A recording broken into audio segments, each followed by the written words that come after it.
আমাদের বর্তমান যে সমাজ ব্যবস্থা রয়েছে, এই সমাজ ব্যবস্থা খুবই ভয়ানক সমাজ ব্যবস্থা। এই সমাজ ব্যবস্থায়, এই কিশোর অবস্থায় ভালো পথে থাকা সবচেয়ে কঠিন একটা বাস্তবতা। তোমরা যারা এখন আছো, তোমরা কলেজ লাইফে উঠলে তোমরা এটা বুঝতে পারবা যে সেখানে ভালো থাকা কত কষ্টকর। তুমি চাইলে নামাজ পড়তে পারবে না, তুমি চাইলে ভালো কাজ করতে পারবে না। কারণ আমাদের আশপাশে যারা রয়েছে তারা অনেকে নামাজ পড়ে না, তারা ইফতিজিং করে, অনেকে সিগারেট খায়। এখন তো আমাদের জেনারেশন হয়ে গেছে সিগারেট না খেলে সে স্মার্ট না, ইয়াবা আসক্ত না হলে সে স্মার্ট না। যারা আমার পরীক্ষার্থী বা যারা শিক্ষার্থী ভাইয়েরা আছো, যে সফলতার গল্প অনেক বিষয় এখানে আছে। যেহেতু আমরা মাত্র এসএসসি শেষ করেছি, আমরা দীর্ঘ 10 বছরের কষ্ট পরিশ্রম শেষে আমরা যখন রেজাল্ট পেয়েছি, আমাদের অনেক অভিভাবকের চোখে অশ্রুজল হয়েছে, আমরা অনেক আবেগ আপ্লুত হয়েছি। আমাদের ভাইরা এখানে যারা আছে, অনেকে আমরা খুশিতে কান্না করে দিয়েছি। মাত্র 10 বছরে আমাদের এখানে একটা কষ্ট পরিশ্রম ছিল। আমাদের মাত্র জীবন শুরু হয়েছে, আমাদের যে স্টাডি লাইফ হয়েছে সেখানে আমরা মাত্র এসে আমরা শেষ করেছি। আমাদের ইন্টার লাইফ আছে, ইউনিভার্সিটি লাইফ আছে, আমাদের আরো দীর্ঘ পথ আমাদের পড়ে আছে। সফলতা পাওয়ার চেয়েও যে সফলতা আমি পেয়েছি, এটাকে আমাদেরকে রক্ষা করা, এটা সবচেয়ে বড় আমাদের চ্যালেঞ্জ আমাদের এখনই।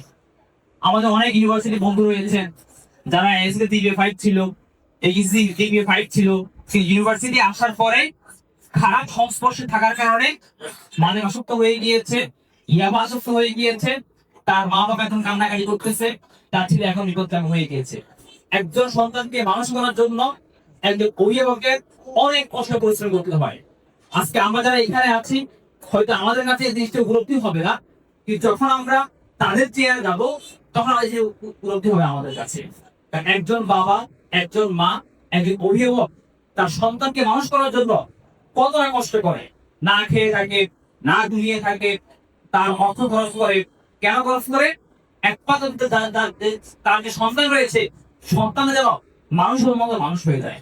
কিন্তু যখন দেখা যায় ইউনিভার্সিটি যাওয়ার পরে একটা ছেলে ভালো পড়াশোনা করার পরেও সেখানে গিয়ে খারাপ সংস্পর্শ হওয়ার কারণে বিপদে চলে যায়, মানে অসংখ্য চলে যায়, তখন মা বাবার চেয়ে দুঃখিনী আর কি পায় না।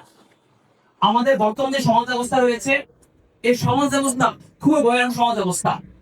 এই সমাজ ব্যবস্থায়, এই কিশোর অবস্থায় ভালো পথে থাকা সবচেয়ে কঠিন একটা বাস্তবতা। তোমরা যারা এখন আছো, তোমরা কলেজ লাইফে উঠলে তোমরা এটা বুঝতে পারবা যে সেখানে ভালো থাকা কত কষ্টকর। তুমি চাইলে নামাজ পড়তে পারবে না, তুমি চাইলে ভালো কাজ করতে পারবে না। কারণ আমাদের আশপাশে যারা রয়েছে তারা অনেকে নামাজ পড়ে না, তারা ইফতিজিং করে, অনেকে সিগারেট খায়। এখন তো আমাদের জেনারেশন হয়ে গেছে সিগারেট না খেলে সে স্মার্ট না, ইয়াবা আসক্ত না হলে সে স্মার্ট না। আজকে ঢাকা ইউনিভার্সিটিতে সবচেয়ে বাংলাদেশের মেধাবী শিক্ষার্থী সেখানে যায়। আপনি আজকে সেখানে নামাজ পড়ে দেখেন, সোহরাওয়ার্দীর যে মাঠ আছে, মাঠে আপনি ইয়াবার গন্ধের জন্য আপনি টিকতে পারবেন না, এমন পরিস্থিতি। এর কোথা থেকে আসছে? যে সকল ভাইরা, সর্বোচ্চ মেধাবী ভাইরা এখানে আসার পরে খারাপ সংস্পর্শে আসার কারণে হচ্ছে মানব অসুস্থ হয়ে গিয়েছে।